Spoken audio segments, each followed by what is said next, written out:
Alors ce glane, c'était ça, je vais vous faire voir. C'était ça. Ah.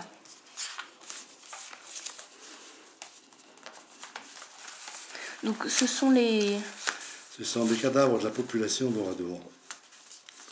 Attendez, voilà l'original.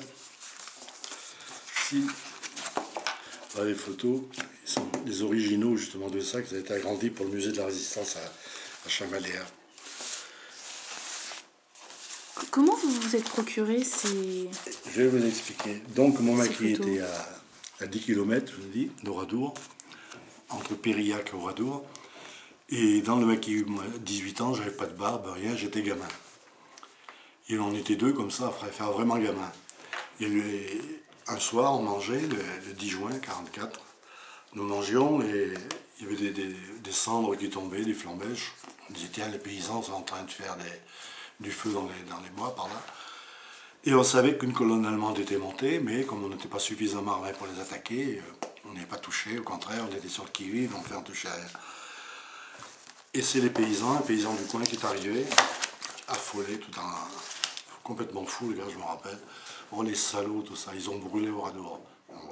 Oui, ils ont brûlé toute la ville d'Oradour. Ils ont enfermé les gosses et les femmes dans l'église. Ils ont fait brûler tout le monde. Il y a eu 600 et quelques morts à Oradour, etc. Et voilà, donc les femmes et les gosses qu'ils ont sortis de l'église. Et les hommes, ils étaient entassés dans des granges, ils les mitraillaient d'abord, puis après ils mettaient de la paille dessus, ils les faisaient brûler. D'accord. Alors le lieutenant nous dit, bon écoutez les gars, faut savoir ce que c'est, etc. Et donc il nous a demandé à tous les deux, il avait l'appareil photo, il dit voilà l'appareil, allez-y, puis prenez les photos, mais restez pas, surtout simplement prendre une photo puis vous sauvez. Hein. Bon, on est donc allés. Puis voilà, on a pris les photos parce que là, alors ça c'est le lendemain, c'est le 11 juin 1944. Ils étaient en train d'aligner les cadavres. Alors ce qui est curieux, justement, vous voyez dessous, c'est les volets en bois des maisons. Oui. Parce que la curiosité, si on peut dire, c'est le fait que les maisons brûlaient, mais comme les volets en bois étaient rabattus le long du mur, ils n'ont pas brûlé. Les volets n'ont pas brûlé. Ils étaient rabattus le long du mur de chaque côté. Alors les flammes sont sorties, mais ils n'ont pas brûlé les volets. Alors la Croix-Rouge et puis les gens qui étaient là sur place, qui étaient en train de déblayer, ils décrochaient les volets puis ils alignaient les cadavres dessus. Voilà ce que c'était Oradour-sur-Glane.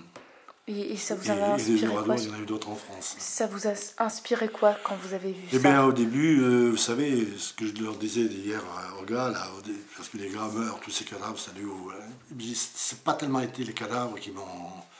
Je crois que ça tordait, hein. C'est l'odeur. L'odeur de la viande grillée. Vous savez, maintenant, quand il y a un barbecue quelque part, je sens cette odeur de barbecue, automatiquement je reviens là-bas. Ça m'était resté. Alors pendant des mois, j'avais cette odeur dans mon nez.